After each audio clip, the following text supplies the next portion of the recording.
ಮೂರನೇ ಮದುವೆಗೆ ಸಜ್ಜಾದ ಕುಮಾರಸ್ವಾಮಿ ಹೆಂಡತಿಯವರು. ಹೌದು ಸ್ನೇಹಿತರೆ, ಒಂದು ರಾಧಿಕಾ ಕುಮಾರಸ್ವಾಮಿ ಅವರು ಮೂರನೇ ಮದುವೆಗೆ ಸಿದ್ಧರಾಗಿದ್ದಾರೆ. ಅಷ್ಟಕ್ಕೂ ಹುಡುಗ ಯಾರು, ಏನನ್ನ ಕೆಲಸ ಮಾಡ್ತಾರೆ, ಅಷ್ಟಕ್ಕೂ ಕುಮಾರಸ್ವಾಮಿ ಅವರ ರಿಯಾಕ್ಷನ್ ಯಾವ ಥರ ಇತ್ತು ಈ ಒಂದು ಮಾತಿಗೆ. ಅದು ಮೂರನೇ ಮದುವೆ ಆಗೋದಾದರೆ ಕುಮಾರಸ್ವಾಮಿ ಅವರು ಏನು ಹೇಳಿದ್ದಾರೆ ಮೂರನೇ ಮದುವೆಗೆ. ಫುಲ್ ಗರಂ ಆಗಿದ್ದಾರೆ ಕುಮಾರಸ್ವಾಮಿ ಅವರು. ಜೀವನಾಂಶವನ್ನು ಕೂಡ ಕುಮಾರಸ್ವಾಮಿ ಅವರಿಂದ ಪಡೆದು ಈಗ ಮೂರನೇ ಮದುವೆನ ಆಗ್ತಿದ್ದಾರೆ. ಇದಕ್ಕೆ ಕುಮಾರಸ್ವಾಮಿ ಅವರು ಹೇಳಿರೋದೇನು, ಅಷ್ಟಕ್ಕೂ ಮೂರನೇ ಮದುವೆ ಆಗ್ತಿರ್ತಕ್ಕಂಥ ಹುಡುಗ ಆದರೂ ಯಾರು, ಇದೆಲ್ಲದರ ಬಗ್ಗೆ ಸಂಪೂರ್ಣವಾದ ಮಾಹಿತಿಯನ್ನು ಈ ಒಂದು ವಿಡಿಯೋದಲ್ಲಿ ನಾನು ನಿಮಗೆ ತಿಳಿಸ್ಕೊಡ್ತೀನಿ. ಅದಕ್ಕೂ ಮೊದಲು ನೀವು ನಮ್ಮ ಚಾನಲ್ಗೆ ಹೊಸಬರಾಗಿದ್ದರೆ, ನೀವೇನು ನಮ್ಮ ಚಾನಲ್ಗೆ ಸಬ್ಸ್ಕ್ರೈಬ್ ಮಾಡಿಲ್ಲ ಅಂದರೆ ಈ ಕೂಡಲೇ ಸಬ್ಸ್ಕ್ರೈಬ್ ಮಾಡಿ. ಹಾಗೆ ಪಕ್ಕದಲ್ಲಿರೋ ಬೆಲ್ ಐಕಾನನ್ನು ಪ್ರೆಸ್ ಮಾಡೋದ್ರ ಮೂಲಕ ನಮಗೆ ಸಪೋರ್ಟ್ ಮಾಡಿ. ಹಾಗಿದ್ರೆ ತಡ ಯಾಕೆ ಮಾಡೋದು, ಬನ್ನಿ ಸ್ನೇಹಿತರೆ ವಿಡಿಯೋನ ಸ್ಟಾರ್ಟ್ ಮಾಡೋಣ. ಇನ್ನು ಮೊಟ್ಟ ಮೊದಲನೇದಾಗಿ ನೋಡಬೇಕಪ್ಪ ಅಂತಂದರೆ ತುಂಬಾ ಒಬ್ಬ ಫೇಮಸ್ ಆ್ಯಕ್ಟರ್ ಆಗಿದ್ದರು ರಾಧಿಕಾ ಕುಮಾರಸ್ವಾಮಿ ಅವರು. ಮೊಟ್ಟ ಮೊದಲನೇದಾಗಿ ಹೇಳಬೇಕಪ್ಪ ಅಂತಂದರೆ ಒಬ್ಬ ಒಳ್ಳೆಯ ಕನ್ನಡದಲ್ಲಿ ತುಂಬಾ ಫೇಮಸ್ ಆಗಿದ್ದರು.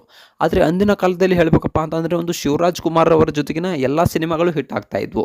ಅಣ್ಣ ತಂಗಿ, ದೇವರು ಕೊಟ್ಟ ತಂಗಿ, ಎಲ್ಲ ಸಿನಿಮಾಗಳು ಕೂಡ ತುಂಬಾ ಹಿಟ್ ಆಗ್ತಾ ಇದ್ವು ರಾಧಿಕಾ ಅವ್ರದ್ದು. ಮೊಟ್ಟ ಮೊದಲನೇದಾಗಿ ಅವರು ಮದುವೆಯನ್ನು ಆಗ್ತಾರೆ. ಅದಾದ ನಂತರ ಏನಾಗುತ್ತೆಪ್ಪ ಅಂತಂದರೆ ಇವರ ಮೊದಲನೇ ಪತಿ ಆದಂಥವರು ಹೃದಯಾಘಾತದಿಂದ ಮರಣವನ್ನು ಹೊಂದ್ತಾರೆ.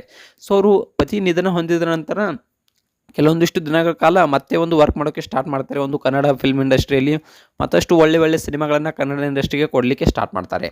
ಅದಾದ ನಂತರ 3-4 ವರ್ಷಗಳ ಕಾಲ ಕನ್ನಡ ಇಂಡಸ್ಟ್ರಿಯಿಂದ ಮರೆಯಾಗ್ತಾರೆ. ಅದಾದ ಮೇಲೆ ಒಮ್ಮೆ ಬಂದುಬಿಟ್ಟು ಯಾವ ರೀತಿಯಾಗಿ ಹೇಳಿಬಿಡ್ತಾರಪ್ಪ ಅಂತಂದರೆ ಕುಮಾರಸ್ವಾಮಿ ಅವರೊಡನೆ ವಿವಾಹ ಆಗಿರೋದು, ಹಾಗೆಯೇ ಇವರಿಗೆ ಒಬ್ಬ ಮಗಳಿದ್ದಾಳೆ ಅಂತಕ್ಕಂಥ ಸುದ್ದಿಯನ್ನು ಶಾಕಿಂಗ್ ಸುದ್ದಿಯನ್ನು ಬಿಚ್ಚಿರ್ತಾರೆ. ಅದಾದ ಮೇಲೆ ಇವರಿಬ್ಬರಿಗೂ ಮದುವೆ ಆಗಿದೆ ಅಂತಕ್ಕಂಥದ್ದು ಕೂಡ ಗೊತ್ತಾಗುತ್ತೆ.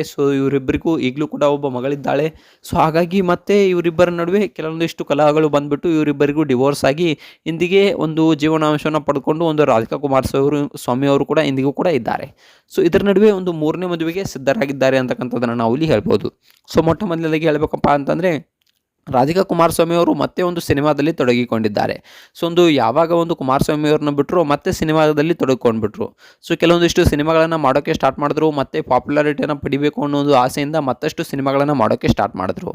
ಆದರೆ ಮೊದಲಿನ ಥರ ಯಾವುದೇ ಸಿನಿಮಾಗಳು ಕ್ಲಿಕ್ ಆಗೋಕ್ಕೆ ರೆಡಿ ಇರಲಿಲ್ಲ.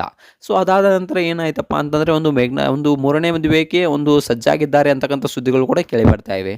ಮೊಟ್ಟ ಮೊದಲನೇದಾಗಿ ರಾಧಿಕಾ ಕುಮಾರಸ್ವಾಮಿ ಅವರು ಮೂರನೇ ಮದುವೆ ಆಗೋದಾದರೆ ಹುಡುಗ ಯಾರು, ಏನನ್ನ ಕೆಲಸ ಮಾಡ್ತಾರೆ, ಇದೆಲ್ಲದರ ಬಗ್ಗೆ ಸಂಪೂರ್ಣವಾದ ಮಾಹಿತಿಯನ್ನು ಮುಂದಿನ ವಿಡಿಯೋದಲ್ಲಿ ನಾನು ನಿಮಗೆ ತಿಳಿಸ್ಕೊಡ್ತೀನಿ. ಇನ್ನು ನೋಡಬೇಕಪ್ಪ ಅಂತಂದರೆ ರಾಧಿಕಾ ಕುಮಾರಸ್ವಾಮಿ ಅವರು ಮೂರನೇ ಮದುವೆಗೆ ಸಜ್ಜಾಗ್ತಾ ಇದ್ದಾರಾ, ಏನು ಕೆಲವೊಂದಿಷ್ಟು ಮೂಲಗಳ ಪ್ರಕಾರ ಇವರು ಮೂರನೇ ಮದುವೆಗೆ ರೆಡಿ ಆಗಿದ್ದಾರೆ ಅಂತಕ್ಕಂಥ ಸುದ್ದಿಗಳು ಕೇಳಿ ಬರ್ತಾ ಇವೆ.